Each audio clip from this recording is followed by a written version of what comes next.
Ambassador Telos stood alone in the command room of her broken ship. The lights above her head flickered every few seconds. The air recyclers made a sick, grinding noise that never stopped. She looked out the window at the 46 other ships that carried what remained of her people. Most of them were held together with emergency patches and desperate prayers. 3 generations ago, there had been a proud civilization. They had cities that floated above purple oceans. They had gardens that stretched across entire continents. They had children who laughed and played without fear. Then the Dominion came. The Dominion was not one species but many. They were predators who had joined together long ago to hunt weaker civilizations. They took everything: resources, technology, people. When they finished with a world, nothing remained but dust and silence. They had tried to fight. They lost. They tried to negotiate. The Dominion did not negotiate. They tried to hide. The Dominion always found them. So they ran. For 3 generations, they fled across the stars. Their fleet grew smaller each year. Ships broke down and could not be repaired. People grew old and died. Children were born into metal hallways, never knowing what it felt like to stand on solid ground under an open sky. Now there were only 47 ships left, 22,000, that was all. Telos pressed her hand against the cold window. Her skin glowed faintly blue, the natural bioluminescence of her species. But the glow was weak now. It had been weak for years. Stress and hunger did that to her people. Behind her, the door opened. Elder walked in slowly. He was old, older than anyone else in the fleet. He had been a young man when the running started. "The council has made its decision," said. His voice was tired. Everything about him was tired.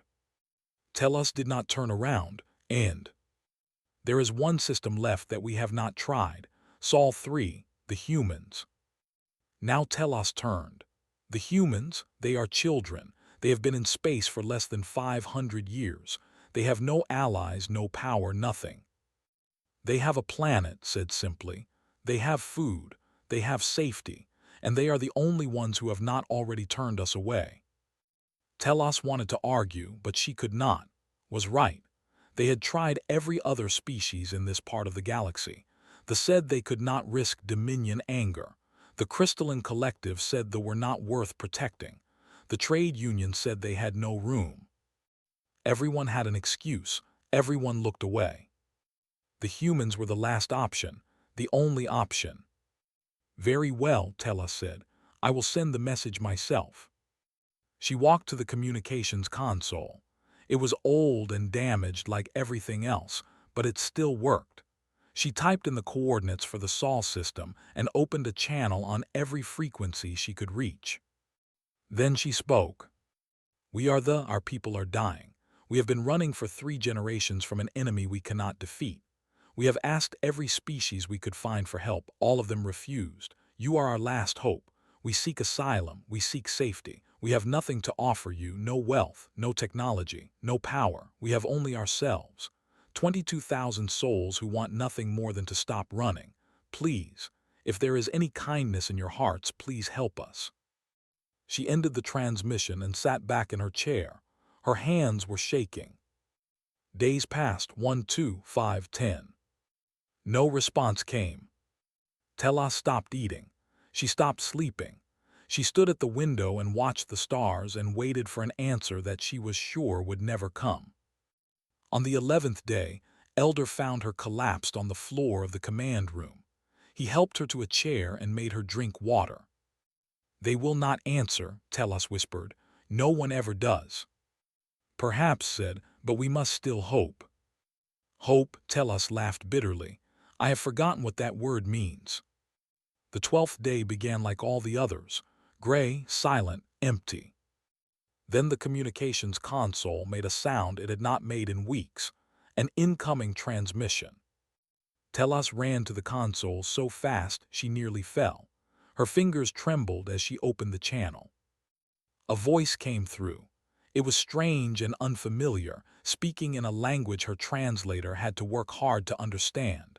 But the words were clear. Vessels, this is Fleet Admiral Park of the United Earth Defense Force Carrier Resolve. We received your transmission 11 days ago. I apologize for the delay. We needed time to prepare. Hold your current position. Do not move. We are coming to you. Telos could not breathe. Coming to us, I do not understand. We asked for asylum. We asked if we could come to you. There was a pause. Then the voice spoke again, and somehow it sounded warm despite the static. Ambassador, your people have been running for 3 generations. You have been hunted and afraid for longer than most of my crew has been alive. You asked for asylum and we are granting it, but we are not going to make you travel any further. You have run far enough, so we are coming to you instead. Telos felt something wet on her face. She touched her cheek and realized she was crying. She had not cried in years. Admiral Park, she managed to say, you do not know us. You do not know what follows us. The Dominion will come. They always come. If you help us, they will make you their enemy too. The Admiral's response was immediate. I know exactly what follows you, Ambassador. We read your transmission logs. We know about the Dominion. We know what they have done to your people and to others. Then why? Why would you risk your own civilization for strangers? There was a long pause. When Park spoke again, his voice was quiet but firm.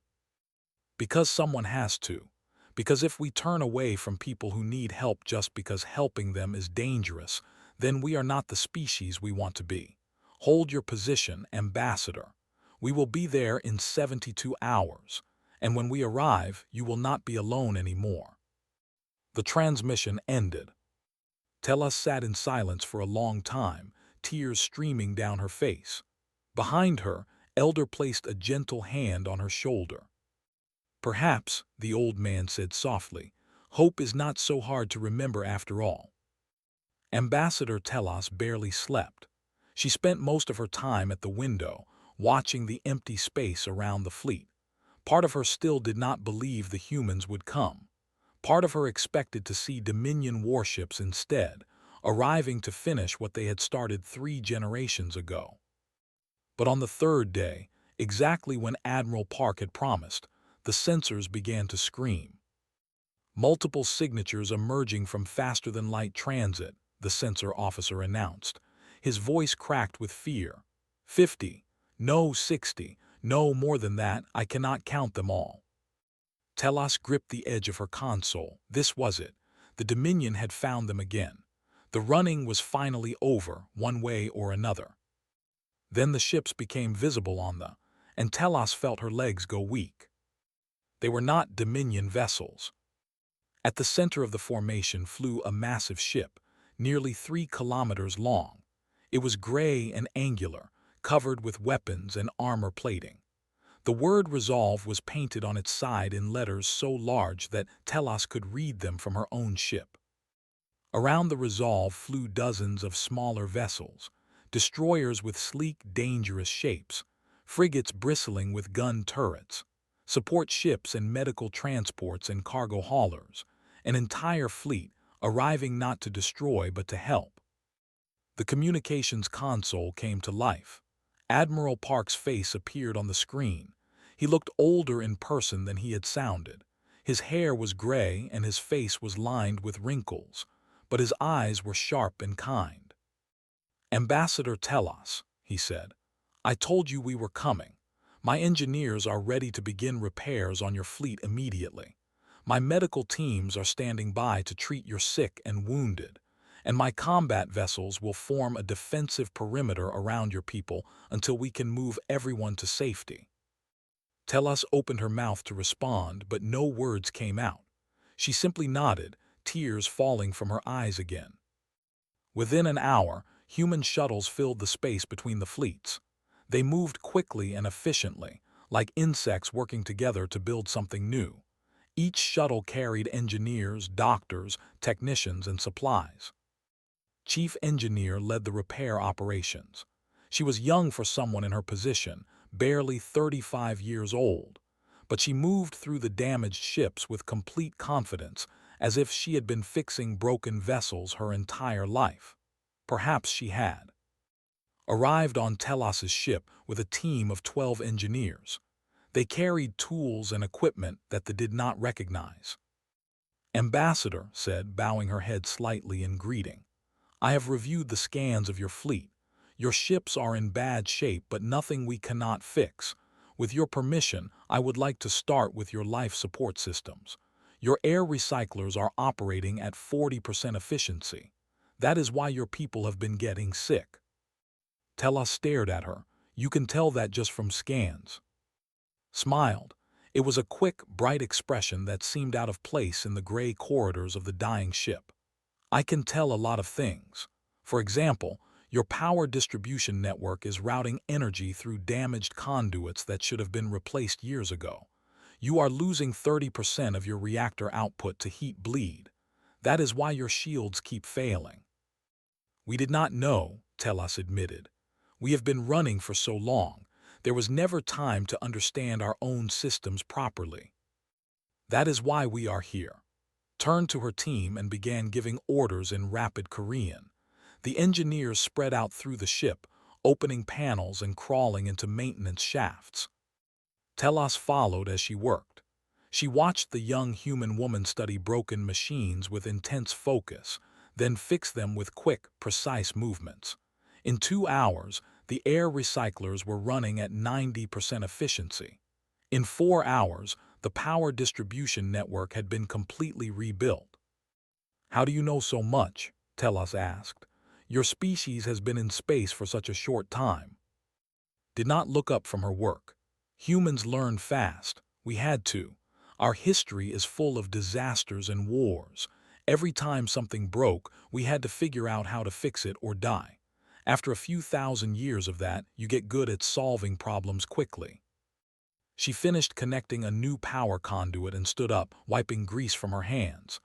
"Also, we knew the galaxy would not be friendly to newcomers, so we studied. We prepared.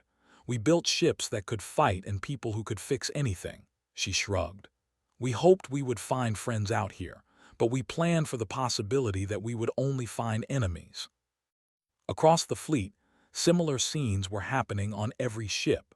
Human doctors treated children for malnutrition and stress disorders. Human technicians replaced broken water purifiers and food synthesizers. Human logistics officers handed out supplies without asking for anything in return.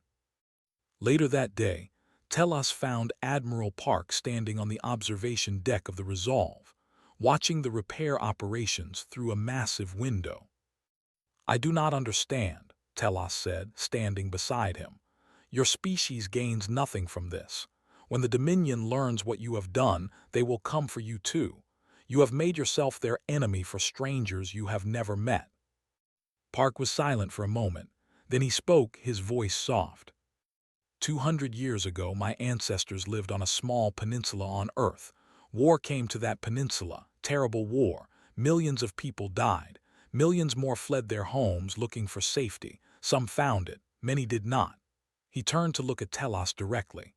"My grandmother was one of the lucky ones. A stranger helped her escape. That stranger gained nothing from helping her. He just did it because it was the right thing to do." Telos said nothing. "I grew up with my grandmother's stories," Park continued.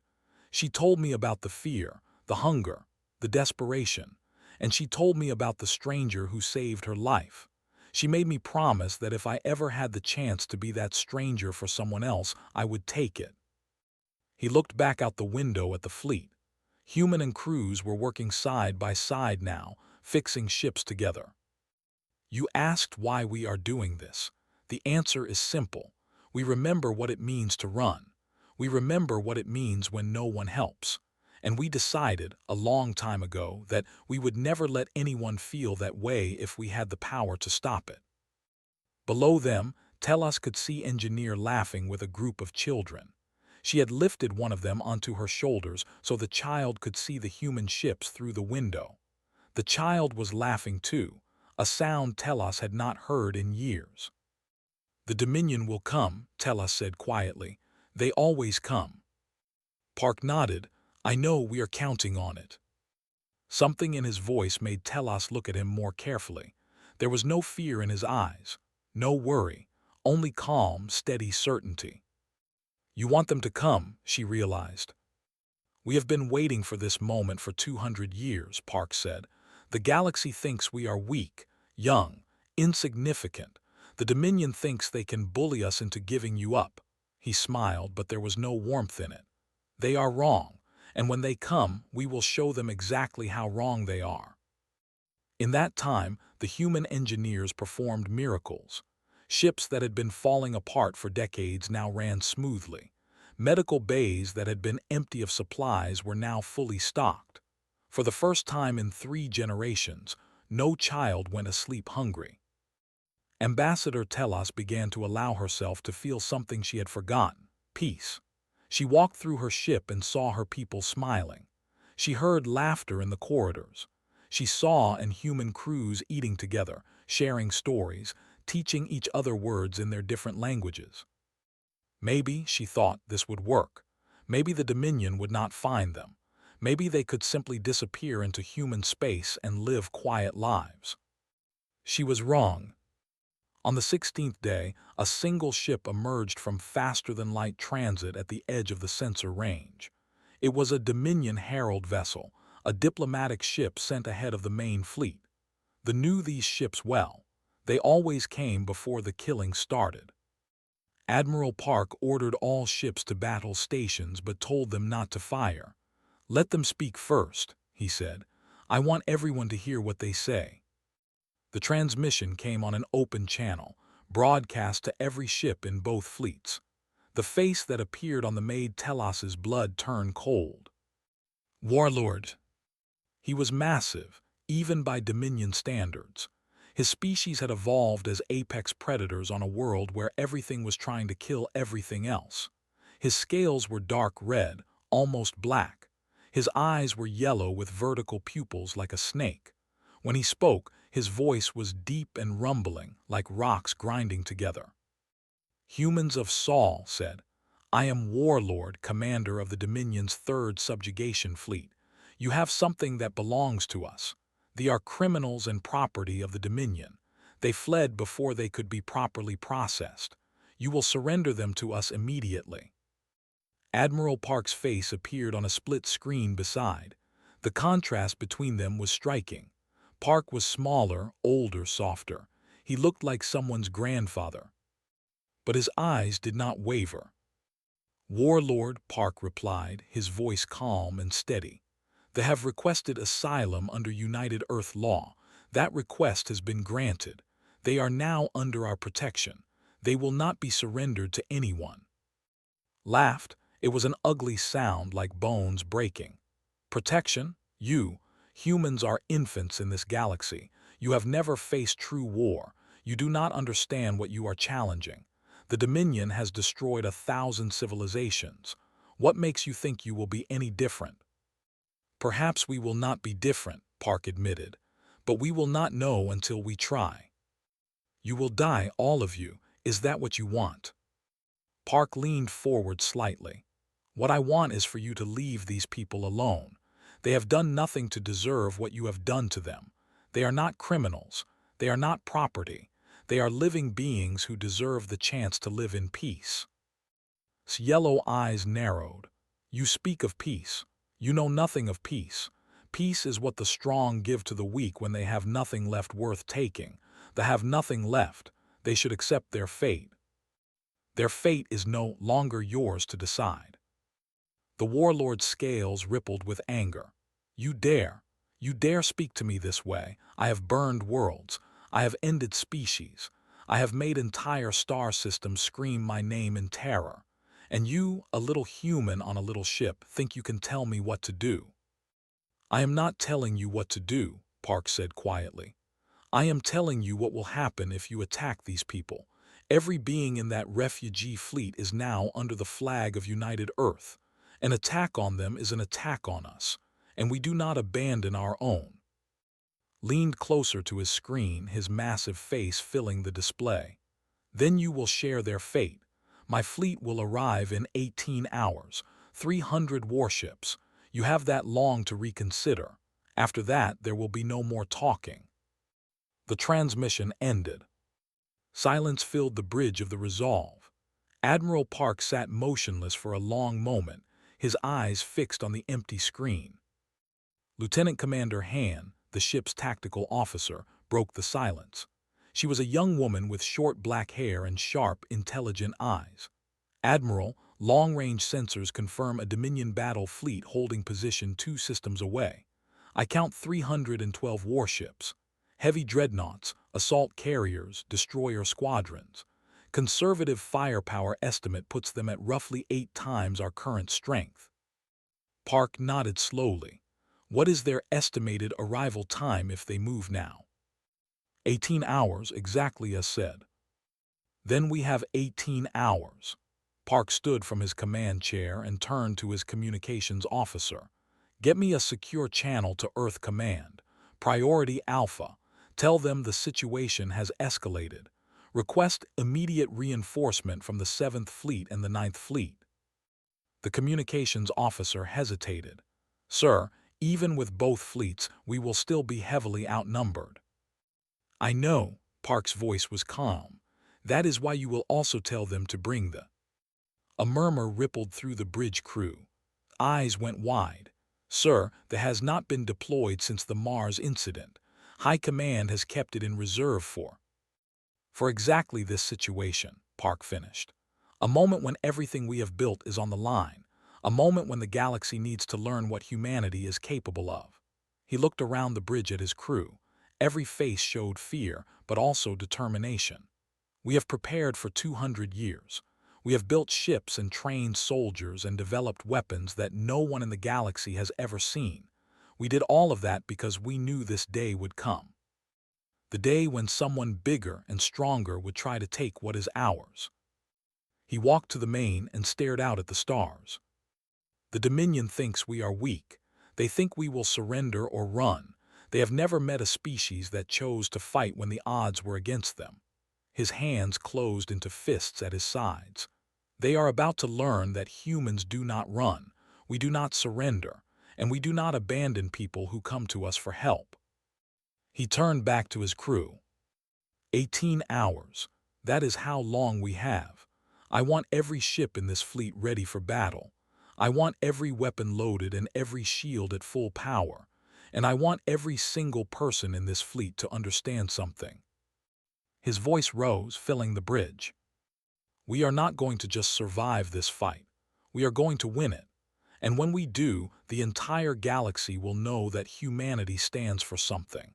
That we protect the weak and fight for the innocent and never, ever back down from a bully. He smiled, and for the first time there was warmth in it. Let them come, we will be ready.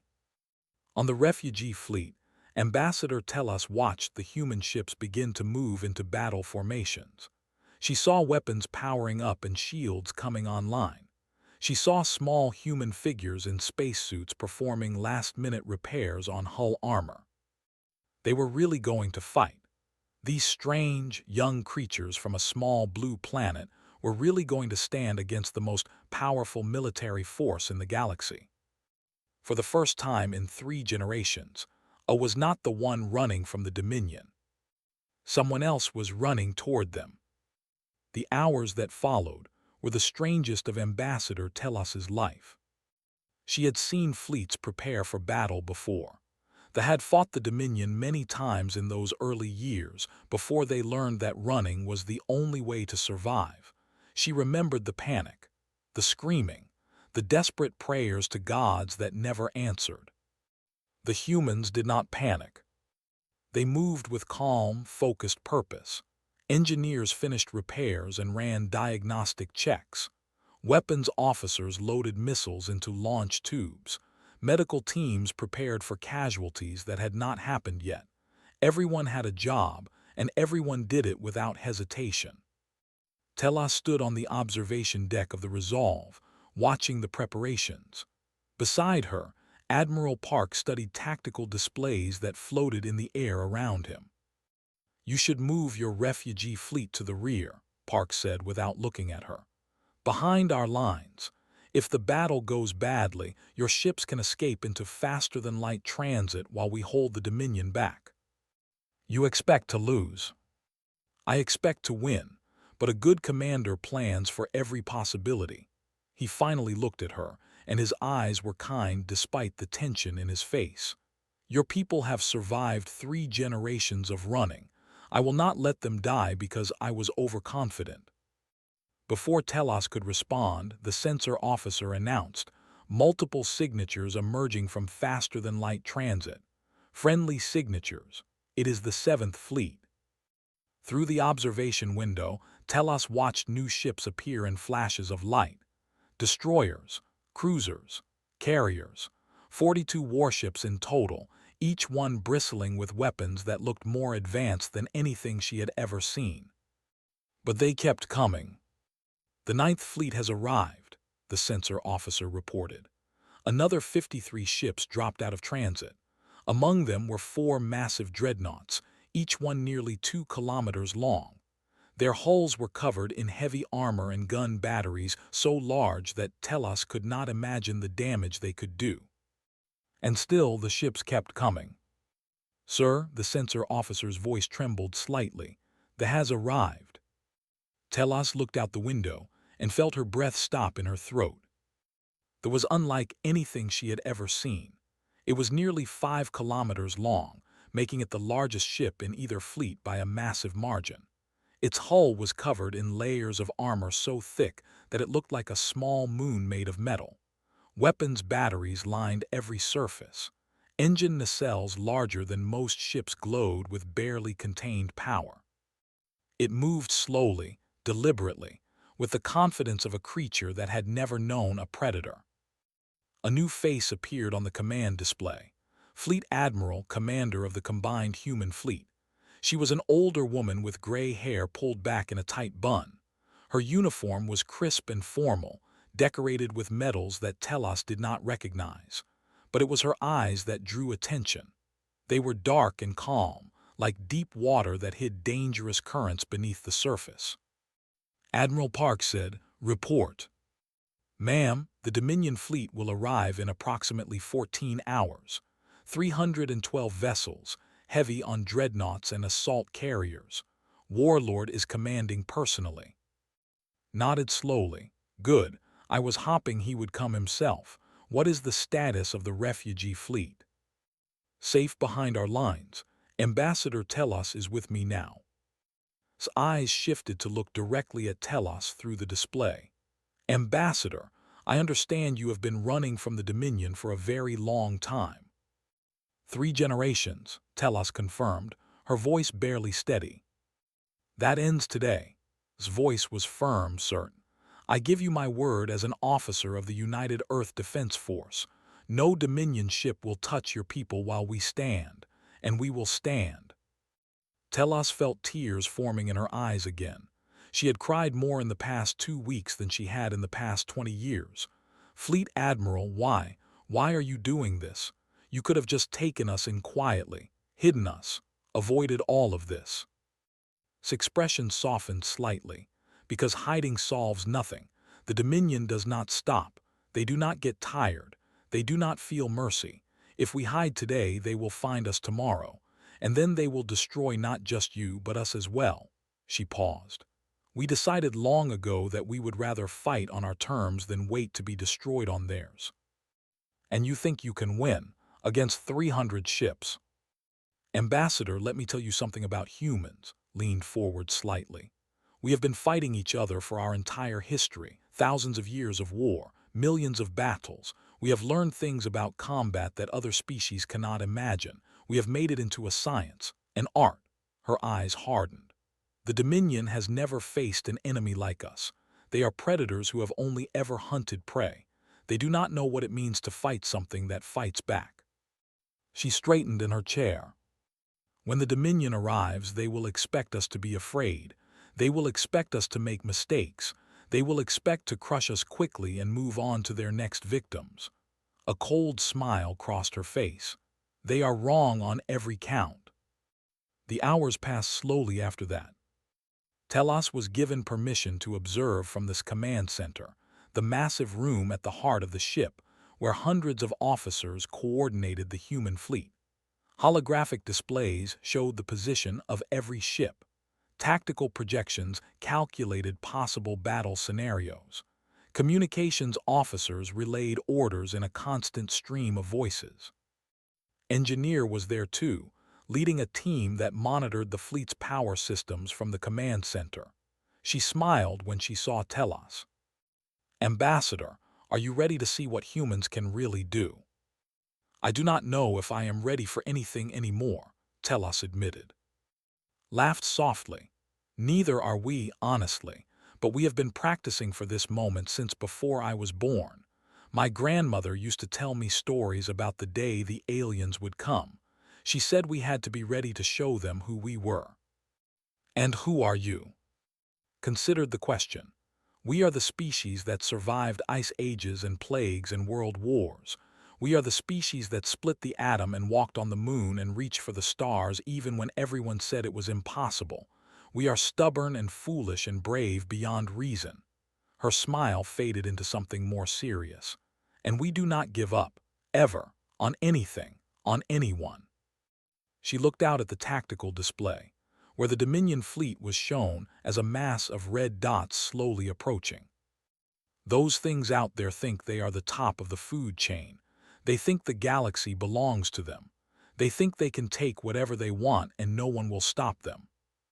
Her hands closed into fists. They are about to find out that humans do not agree. The countdown continued. 14 hours became 12, 12 became 10, 10 became 8. Admiral broadcast a message to every ship in the fleet.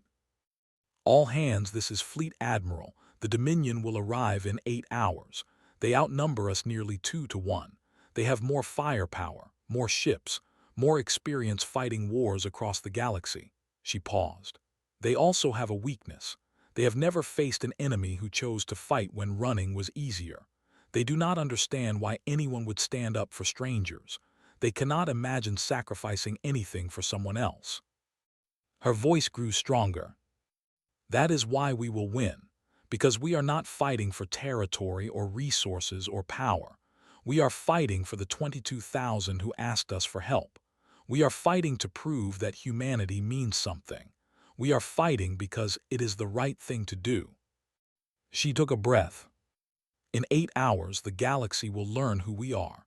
Make sure they never forget. The countdown continued, and humanity waited for war. The Dominion fleet arrived like a storm rolling across the sky. 312 warships emerged from faster-than-light transit in a single wave, their hulls dark against the stars. At the center of the formation flew the Eternal Conquest, Warlord's flagship, a massive vessel that dwarfed everything around it. The Dominion had brought their best, their most powerful ships, their most experienced crews. They expected an easy victory.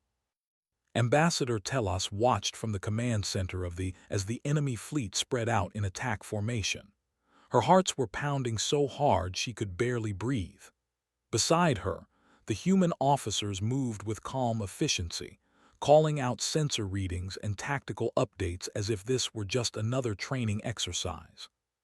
Fleet Admiral stood at the center of the command platform, her eyes fixed on the holographic display that showed both fleets in real time. She looked small surrounded by all that technology, all those displays and officers and weapons. But her presence filled the room. Warlord's face appeared on the main screen. His scales rippled with anticipation. His yellow eyes gleamed with hunger. "Humans," he growled, "this is your final chance. Surrender thee and I will kill you quickly. Refuse and I will make your deaths last for years. I will take your worlds, your children, your very memory. Nothing will remain to prove you ever existed." Admiral did not blink. "Warlord, you have entered sovereign space protected by United Earth. You have threatened civilians under our protection. You have been given multiple opportunities to withdraw peacefully." Her voice was cold and steady. "You have chosen violence, so be it." She raised her hand. "All ships weapons free." The battle began. Telos had expected the humans to be defensive, to form lines and try to hold back the Dominion advance. That was how every other species had fought. That was how they had fought in those early years before they learned to run. The humans did not fight like that. They attacked. The human fleet surged forward in coordinated strike groups, each one moving with perfect timing. Destroyers screened ahead, drawing enemy fire and jamming sensors with electronic warfare. Behind them, cruisers provided overlapping fields of fire that tore through Dominion formations. Carriers launched waves of small attack craft that swarmed around enemy ships like angry insects. And at the center of it all, the advanced like a mountain moving through the stars. Its main guns fired with a sound that Telos felt in her bones even through the hull. Each shot was a beam of concentrated energy that cut through Dominion ships like they were made of paper. 3 dreadnoughts died in the first minute, 7 more in the second. The Dominion had never faced anything like this. Warlord screamed orders at his fleet. Concentrate fire on the large vessel. Destroy it now. 100 Dominion ships turned their weapons on the missiles and energy beams and kinetic rounds slammed into its shields. The ship shuddered with each impact. Warning lights flashed across the command center. But the shields held. Engineer was at her station, her fingers flying across control panels. Shields holding at 72%, rerouting power from secondary systems. We can take this. The returned fire with everything it had. Gun batteries along its hull rotated and fired in continuous streams. Missile tubes launched volleys of warheads that tracked their targets with perfect accuracy. The space around the ship filled with explosions as Dominion vessels died one after another. Lieutenant Commander hand-coordinated the battle from her tactical station. She had spent years studying Dominion tactics, learning their weaknesses, developing countermeasures. Now all that preparation was paying off. Their formation is breaking, she announced. They expected us to be defensive. They do not know how to handle an aggressive attack. Press the advantage, Admiral ordered. All strike groups advance. Do not give them time to regroup. The human fleet pushed deeper into the Dominion formation, breaking it apart from the inside. Each strike group operated independently but coordinated perfectly, hitting weak points that identified in real time. Dominion ships that tried to retreat found human destroyers cutting off their escape routes. Ships that tried to advance found themselves surrounded and destroyed. On the Eternal Conquest, Warlord watched his fleet crumble with growing horror. "This is impossible," he snarled. "They are children, they are nothing. How are they doing this?" His tactical officer had no answer. Had conquered 100 worlds. He had destroyed civilizations that had been old when his species was still climbing out of the mud. He had never lost a battle. He had never even imagined losing. But he was losing now. The cut through his center line like a sword through flesh. Human strike groups tore apart his flanks. His dreadnoughts, the pride of the Dominion fleet, were burning wreckage drifting through space. "Retreat," ordered finally, the word tasting like poison in his mouth. "All ships retreat. Fall back to Rally Point Sigma." But it was too late for many of them. The human fleet did not let up. They pursued the retreating Dominion ships, destroying every vessel they could catch. By the time the survivors managed to escape into faster-than-light transit, the Dominion had lost 187 ships. More than half their fleet, gone in less than an hour. The Eternal Conquest was captured intact. Human Marines boarded the crippled vessel and took Warlord prisoner. He did not resist. He was too shocked to fight. When they brought him to the brig, he simply stood in his cell and stared at nothing. How, he whispered to himself, how? He would never receive an answer. In the command center of the cheers erupted as the last Dominion ships fled. Officers hugged each other. Some wept with relief. The tension that had filled the room for hours finally released. Admiral allowed herself a small smile. Then she raised her hand for silence.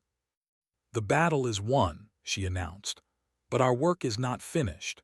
I want damage reports from all ships. I want medical teams deployed to any vessel that needs them, and I want a message sent on every frequency in this sector." She stepped forward until she was directly in front of the main display, her face visible to every ship in both fleets.